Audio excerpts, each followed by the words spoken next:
Sworn by oath to do no harm, promising to help the lives of others. Instead, Roger Kingsley Dean did the unimaginable and committed one of Australia's deadliest massacres. The horrific nature of his crime made him New South Wales' worst mass killer. How exactly was this crime committed? What was the motivation behind his actions? And how was he finally caught? Hello everyone, my name is Vander and welcome to Vander Explains. Today, we are here to take a deep dive into the case of Roger Kingsley Dean, aka the Quakers Hill Pyromaniac. Our story begins in the iconic city of Sydney, Australia. Home to the famous Sydney Opera House and the Harbour Bridge, it is definitely a city worth visiting at least once in a lifetime. Initially inhabited by the native Aboriginal and Torres Strait Islanders, like the Gadigal people for the last several thousand years. Sydney was founded in 1788 when British ships came to the shores of New South Wales, and it quickly rose to become Australia's largest city of culture and finance. With over 5.2 million residents, Sydney is a multicultural mixing pot where people from all backgrounds will always find ways to feel at home. Sydney is also famous for its beaches, having over 100 beaches to choose from. For those who enjoy surfing, diving, or even just swimming, Sydney has it all.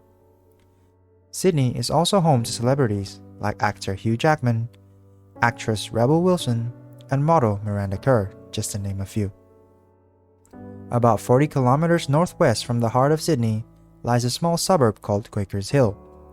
Known for their friendly community, Quakers Hill offer a quiet and peaceful place for families to settle in, providing families with various amenities including schools, parks, and also nursing homes for the elderly. Sadly, the latter is the precise location where the Quakers Hill Pyromaniac set fire to the lives of the entire community. So, without further ado, let's get started. It was 4:53 a.m. on November 18, 2011, when New South Wales Fire and Rescue responded to an automatic fire alarm at the Quakers Hill nursing home. Rushing to the scene, firefighters were met with a blaze so large that they had to deploy 20 fire trucks and roughly 100 firefighters. While battling the uncontrollable blaze, both firefighters and nurses from the home were trying their best to evacuate all of its residents. Paramedics and police officers followed suit to conduct triages for the survivors pulled out from the fire. 88 elderly residents were rescued from the burning building, with some suffering severe burns, but sadly, 11 lives were lost that morning. News crew and media also scrambled onto the scene to cover the breaking news that had struck the Quakers Hill community. One self-proclaimed hero volunteered to be interviewed by the news crew. This person was none other than Nurse Roger Kingsley Dean. There was a fire and I just quickly did what I can, get everyone out, and the smoke is just overwhelming, but we got a lot of people out, so that's the main thing. They're saying that there's still people unaccounted for. What's happening there? I'm not sure. The deputy is she's got the list of people there, and it looks like there's still probably a few people, and the people are trying their best to get everyone out at the moment. Yeah. Before the interview with the news outlet, Roger can be visibly seen watching choking and burnt people coming out from the nursing home. He himself was treated for smoke inhalation. After battling the inferno for hours, firefighters were finally able to put the flames out to let detectives and police officers enter the scene. But just before officers went in, Roger can be seen pleading firefighters to let him back inside the building to collect important patient documents. Firefighters agreed and escorted him inside to retrieve those files. He then left the nursing home and reportedly went back home. Moments later, police and detectives went in to investigate the site. Initial observations indicated that the fire originated from two separate patient wards, but oddly enough, none were close to any potential source of fire. Preliminary checks of electrical wiring and kitchen appliances concluded that they were not the cause for the blaze. No faulty wiring and malfunctioning equipment were found. The case took a drastic turn and investigators immediately suspected that arson was the probable cause. As a result, a full-scale investigation was launched to figure out who and what caused this deadly fire. Apart from collecting documents and evidence, police officers were luckily able to secure CCTV footage from the nursing home. Footage recovered revealed some incriminating evidence. All the staff members seen on the footage were questioned by authorities. This included Roger Dean. He was brought into the police station for questioning that same day on November 18th. During the interrogation, Roger confessed and admitted to starting the fire that caused the deadly blaze. It started just as a small flame, and I thought that's okay, like that's containable. I didn't expect it to be so big. It was just something stupid and something that I wish I'd never done. Roger Dean was arrested and 18 months later sentenced to life in prison without the possibility of parole for the murders of the 11 nursing home residents. But the question still remained: why did he do what he did? What are his motives? To fully understand and get a glimpse of what happened, we need to recreate and piece together the events leading up to that November morning. It all started 2 days prior to the Quakers Hill fire on the night of November 16, when Roger Dean went about his regular night shift in the nursing home. While tending to the residents, everything was all fine and in order. However, CCTV footage shows that Roger made trips to and from the medicine cabinet located behind the lobby's front desk. He cautiously waited until no one was around to commit his theft. He repeatedly stole drugs and smuggled them in his pockets and back to his desk.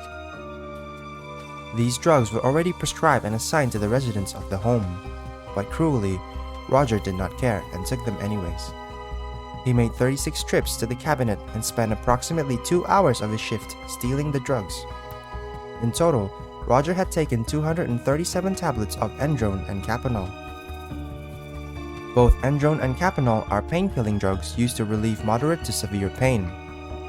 Endrone is a narcotic opioid-based drug with an active ingredient oxycodone, while Kapanol is also an opiate-based drug containing morphine. Both these drugs can only be obtained through a doctor's prescription, as they do carry risk and can be highly addictive.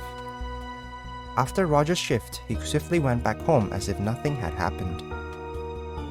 On the next evening on November 17th, Roger again started his night shift at the nursing home, but this time, he was confronted by management. He was asked bluntly to his face about the missing medication, but he denied his accusations and claimed to know nothing about it.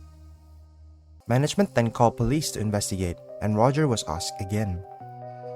Though they did have their suspicions over Roger, he was cleared at the time as there was no concrete evidence to prove that he was guilty.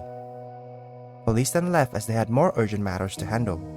This admittedly was a crucial error. Another fatal mistake was management's decision of letting Roger continue his night shift. Even though serious allegations were made against Roger, they still believed that he had the emotional composure to continue working. That decision proved to be deadly. On the early mornings of November 18th, just coming to the tail end of Roger's shift, he decided to tell 2 of the nursing staff in the lobby to take their breaks together. This is highly unusual and is actually against the protocol of the nursing home. No 2 staff is supposed to leave for break together. But the 2 nurses just took it as a gesture of good faith by Roger. After they had left Roger alone, he can be seen walking towards one of the empty patient wards. In his left hand, held inside his pocket, is presumably the lighter that was used to set the bedsheet on fire. He then did this to another bed in a different ward, and this time with 2 elderly residents sleeping inside. The smoke quickly enveloped the room, and what was initially a small ember rapidly turned into a blazing fire. As the rising smoke filled the building, automatic fire alarms began blaring, which triggered emergency response from the fire department. During all of this chaos, no staff, including the nurse in charge, in this case Roger, made calls to 000. This delayed response meant that only 1 fire truck and crew initially came to the scene. But it turned out to be far graver than expected as more and more firefighters came. Now panicking, Roger was then seen scrambling about before eventually deciding to help some of the residents escape the nursing home.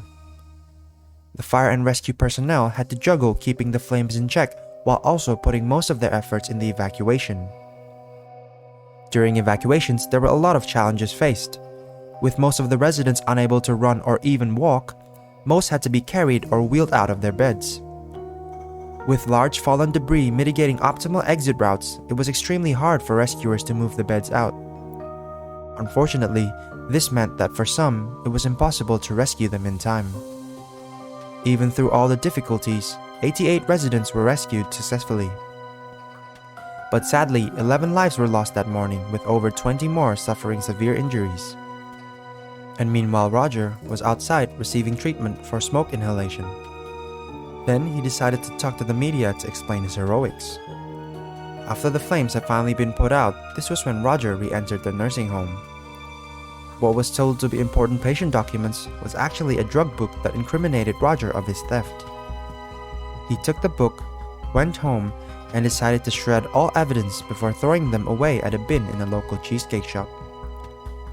Later that night, once investigators were done piling evidence, Roger was apprehended and taken into custody for interrogation. This was when he admitted to lighting the fire, but not once did he admit to stealing or knowing about the missing drugs. During one of the interrogation clips, Roger even blamed his actions on Satan himself. I love the residents very much, and I have a really good rapport with them. So I feel extremely bad, and I just feel evil, that I'm just corrupted with evil. In a way, me deciding to do that was, I mean, you won't believe it, but it was like Satan saying to me that it's the right thing to do.